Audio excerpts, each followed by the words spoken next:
Social worker आप एक field पर हो, या फिर तो आप एक सोशल वर्क रिसर्चर हो। आपके दिमाग में हर बार यही क्वेश्चन रहता होगा कि जो मैं काम कर रहा हूँ वो रेलेवेंट है या नहीं। तो टी टेस्ट एक विधि है जिसके ज़रिए आप उस जो भी आप काम कर रहे हैं या फिर तो जो भी आप रिसर्च कर रहे हैं, उसको आप स्टैटिस्टिकली एनालाइज़ कर सकते हैं कि वो रेलेवेंट है या नहीं है। तो हम इस पर्टिकुलर वीडियो में स्टैटिकली कैलकुलेटिवली एनालाइज़ करेंगे किस तरीके से हम अपनी नल हाइपोथेसिस और अल्टरनेट हाइपोथेसिस को रिजेक्ट करते हैं और किस तरीके से कैलकुलेट करके वैल्यू लेके आते हैं, और हम अपने चार्ट को देखते हैं। जब भी हम कोई काम करते हैं या फिर तो जैसे हमने कोई प्रोग्राम बनाया या प्रिडिक्शन जब हम करते हैं किसी के रिगार्डिंग, फॉर एग्जांपल हमने एक कोर्स बनाया है जो कि बच्चों को इंग्लिश सीखने में हेल्प कर रहा है। तो इसमें दो प्रिडिक्शन है। कोर्स इंग्लिश सीखने में हेल्प कर रहे हैं, कोर्स इंग्लिश सीखने में कोई हेल्प नहीं कर रहा है, मतलब जैसे पहले थे वैसे ही रहेंगे। तो पहली हाइपोथेसिस तो ये रहेगी null hypothesis. Null hypothesis H0 ये बोलता है कि कोई इफेक्ट नहीं हुआ और जैसे पहले थे वैसे ही रहेंगे, नल हाइपोथेसिस।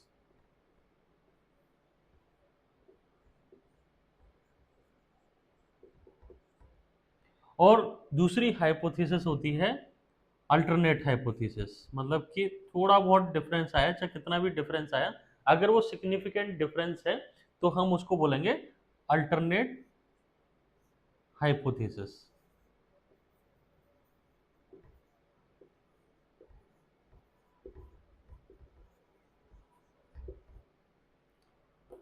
सो जैसा कि हम लोग बात कर रहे थे कि लाइक नॉर्मल मार्क्स तो तुम्हारा बिना ट्रेनिंग के भी रहेंगे, और क्या कहते हैं हमारे ट्रेनिंग के बाद में कितना इफेक्ट आया। तो ये चीज हम किस तरीके से कैलकुलेट करेंगे, वहां पर हमारा ये टी टेस्ट काम आता है। तो टी टेस्ट किस तरीके से काम करता है, टी टेस्ट की वैल्यू जो होती है वो काउंट होती है equal to signal divided by noise. अब ये सिग्नल क्या चीज है, अभी एज्यूम करते हैं हम पांच जो बच्चे हैं, ऐसे बच्चे हैं जिनको हमने कोर्स दिया था, और पांच ऐसे बच्चे हैं जिनको हमने कोर्स नहीं दिया था। तो उनके जो मार्क्स होंगे उनका जो डिफरेंट होगा, उनका जो डिफरेंस होगा, मीन का डिफरेंस, वो तो आपका सिग्नल होगा। और नॉइस के लिए भी हमारे पास फॉर्मूला होता है। अच्छा, सिग्नल और नॉइस को सीधा सीधा हम ये बोलना चाहेंगे कि जो हमारे ट्रेनिंग वाले बच्चों के जो सिग्नल हैं वो सिग्निफिकेंटली हायर हैं देन द नॉर्मल चिल्ड्रन जिन्होंने कोई प्रोग्राम नहीं लिया था, कोई कोर्स नहीं लिया इंग्लिश सीखने के लिए। अभी मैं डायरेक्ट कैलकुलेटिव में जाता हूँ और प्रॉपर जो हमने सोशल वर्क का एग्जाम्पल सेट किया है उसके जरिए हम इसको डिफाइन करने की कोशिश करेंगे। कैलकुलेशन में जाने से पहले मैं आपको different type of T test के बारे में भी बता दूं। तो यहाँ पर हमारे पास तीन तरीके के टी टेस्ट होते हैं। पहला होता है independent sample T test. Independent sample T test में, जैसा कि अभी हम थोड़ी देर पहले डिस्कस कर रहे थे, दो ग्रुप होते हैं जिसमें एक कंट्रोल ग्रुप होता है, एक प्रोग्राम ग्रुप होता है। मतलब हमने एक सेट जो प्रोग्राम ग्रुप होता है उसके साथ कुछ गाइडेंस दी होती है या कुछ भी हम उसके साथ एक्टिविटी कर रहे होते हैं और उसका हम वैल्यू कैलकुलेट करने की कोशिश करते हैं। और with the normal control population जो कि जिनके साथ हमने कोई कुछ नहीं किया है, और प्रोग्राम जिसमें हमने कुछ किया है, उनका डाटा कलेक्ट करने के बाद उसको कंपेयर करते हैं और फिर हम उसको करते हैं, तो उसको इंडिपेंडेंट सैंपल टी टेस्ट बोलते हैं। पेयर टी टेस्ट क्या होता है, पेयर टी टेस्ट में एक ही सेट रहता है, जैसे पांच स्टूडेंट या बच्चे या जो भी कुछ है हमने पांच सेलेक्ट किए, वही हमारे दूसरे टाइम पर भी रहेंगे, लेकिन कुछ इंटरवेंशन करने के बाद में उनकी वैल्यू को मेजर किया जाएगा। पेयर टी टेस्ट में एक ही सेट रहेगा, बट हम उनका डेटा विद सम इंटरवेंशन दोबारा रिकॉर्ड करेंगे। अब हम तीसरे पर आते हैं, one sample T test. One sample T test में क्या होता है कि हमारे पास एक सेट होता है जिसका हम डेटा कलेक्ट करते हैं और उसको कंपेयर करते हैं universal data provided by some NGO और लाइक वर्ल्ड में कोई भी डेटा जो ऑलरेडी प्रोवाइडेड है हम उसके साथ कंपेयर करते हैं। हंगर इंडेक्स हो सकता है, एजुकेशन इंडेक्स हो सकता है, कुछ भी हो सकता है। तो that is one sample T test. So let's move forward with our independent sample t-test in this particular activity. So this is our independent t-test example, जिसमें कि हम लोगों ने हाइपोथेसाइज किया है दो ग्रुप्स को। एक है प्रोग्राम ग्रुप जिसमें कि हमने बच्चों को करियर गाइडेंस के लिए कोर्स कराया है, और दूसरा ग्रुप है जिसमें कि उनके साथ हमने कोई करियर गाइडेंस का कोई कोर्स नहीं कराया, फिर उनको प्लेसमेंट के लिए बिठाया गया है। तो 5 स्टूडेंट जिनको हमने प्रोग्राम लाइक करियर गाइडेंस का कोर्स कराया था, उनकी जो मीन वैल्यू, उनकी जो वैल्यू है, उन्होंने गाइडेंस के तौर पर उनका कितना कॉन्फिडेंस है प्लेसमेंट के लिए, उन्होंने वो नोट कराया है, जो कि है 98876 प्रोग्राम ग्रुप जिसको हमने सिखाया है। कंट्रोल ग्रुप जिसको हमने कोई इंटरवेंशन नहीं किया है, उनकी जो वैल्यू है, उनका कॉन्फिडेंस जो है प्लेसमेंट में बैठने के बाद, वो ये है 76554। तो हमारी यहाँ पर नल हाइपोथेसिस क्या होगी कि जो हमने करियर गाइडेंस दी है और जिनको करियर गाइडेंस नहीं दी है, उनके मार्क्स में, उनके कॉन्फिडेंस में कोई डिफरेंस नहीं है और कोई भी सिग्निफिकेंट इफेक्ट नहीं निकलेगा। बोलो तो नल हाइपोथेसिस हमारा होगा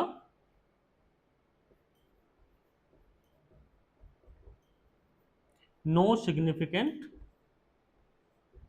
डिफरेंस इन प्लेसमेंट कॉन्फिडेंस।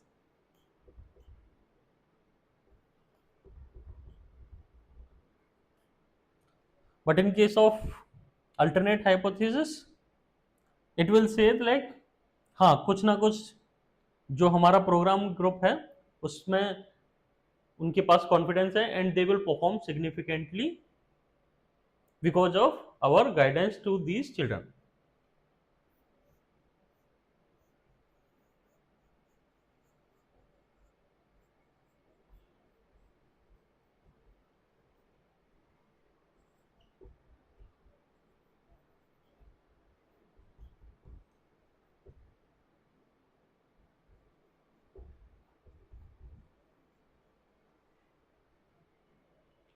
तो हम स्टेप बाय स्टेप चलते हैं। जो हमारे पास पहले वैल्यू थी प्रोग्राम ग्रुप की वैल्यू माइनस कंट्रोल ग्रुप की वैल्यू, तो लाइक सीधा सीधा हम टी वैल्यू निकालना चाह रहे हैं, तो T test equal to signal divided by noise. So signal क्या होता है? सिग्नल इज प्रोग्राम ग्रुप का मीन या एवरेज माइनस कंट्रोल ग्रुप का मीन और एवरेज। सो प्रोग्राम ग्रुप का मीन क्या होगा? हमारे पास जो वैल्यूज थी 9 plus 8 plus 8 plus 7 plus 7 plus 6 bracket बंद डिवाइडेड बाई 5, मतलब 5 वैल्यू को हमने ऐड किया और उसको डिवाइड बाई 5 कर दिया। और इसी तरीके से हम कंट्रोल ग्रुप की जो वैल्यू थी 7 6 5 5 4, इनको पांचों को ऐड करेंगे एंड डिवाइडेड बाई 5 कर देंगे, और उनका जो डिफरेंस होगा वो हमारा होगा सिग्नल का वैल्यू। तो हमारा सिग्नल का वैल्यू क्या आ रहा है? प्रोग्राम ग्रुप का जो मीन था वो था 7.6 और कंट्रोल ग्रुप का मीन था 5.4, और इसको सब्ट्रैक्ट करने के बाद जो हमारे पास वैल्यू आती है 2.2, जो कि हमारी है सिग्नल वैल्यू। अभी हम नॉइस को भी कैलकुलेट करेंगे, जो कि वेरिएंस से कैलकुलेट होता है, वेरिएंस करके, तो हम उसको अभी बताने वाले हैं किस तरीके से कैलकुलेट करेंगे। सो लास्ट हमने सिग्नल की वैल्यू निकाली थी, अभी हम नॉइस का वैल्यू निकाल रहे हैं। तो नॉइस का वैल्यू जो होता है under root variance of program group plus variance of control group. तो अभी हम प्रोग्राम ग्रुप का वेरिएंस निकाल रहे हैं। आपको थोड़ा सा कॉम्प्लेक्स लग रहा होगा, लेकिन मैं थोड़ा सा सिंप्लीफाई करने की कोशिश करता हूँ। जो हमारा वेरिएंस होता है, दोनों का निकालना होता है, प्रोग्राम एंड कंट्रोल ग्रुप का। तो यहाँ पर जो वैल्यू लिखी गई है, जैसे कि प्रोग्राम ग्रुप की वैल्यू माइनस एवरेज, हमारा सिग्नल के टाइम पर जो एवरेज निकला था प्रोग्राम ग्रुप के लिए वो निकला था 7.6। तो हमारा प्रोग्राम ग्रुप की जो सारी वैल्यूज हैं उसमें से एवरेज को माइनस करेंगे, फिर हम उसको स्क्वायर कर देंगे। तो हमने यहाँ पर क्या किया है, 9 माइनस एवरेज दैट वाज 7.6 और उसको हमने कर दिया स्क्वायर। इसी तरीके से 8 माइनस 7.6 एंड स्क्वायर।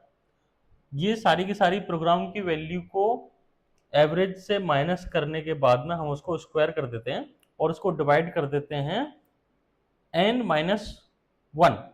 n जो होता है वो होता है आपका number of subjects, number of people जो कि हमने सेलेक्ट किए थे। तो हमारा प्रोग्राम ग्रुप के केस में कितना था, 5 माइनस 1 उससे डिवाइड होगा। तो जब हमने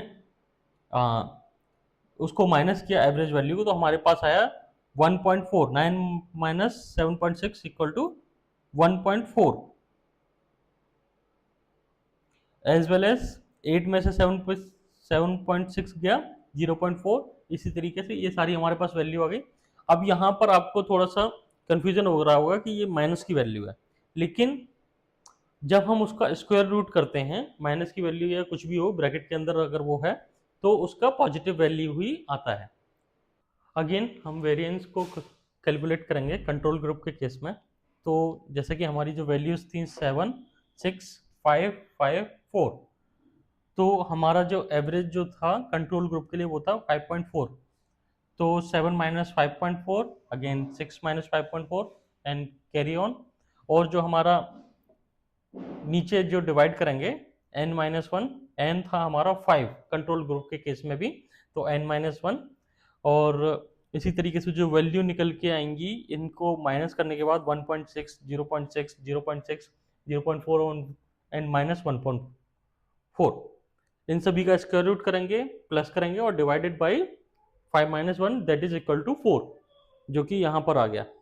इनको डिवाइड कर देंगे तो हमारे पास जो वैल्यू निकल के वो माइन सभी को ऐड करने के बाद हमारे पास वैल्यू आएगी 5.2 divided by 4 that is equal to 1.3। और प्रोग्राम केस ग्रुप के केस में भी हमारी वैल्यू जो थी 1.3 ही। अभी हमें नॉइस की वैल्यू निकालनी थी। नॉइस की वैल्यू जो होती है variance of program group plus variance of control group उसका अंडर रूट। तो हमने जो प्रोग्राम ग्रुप के केस में जो वैल्यू निकाली थी वो थी 1.3 वेरिएंस की वैल्यू।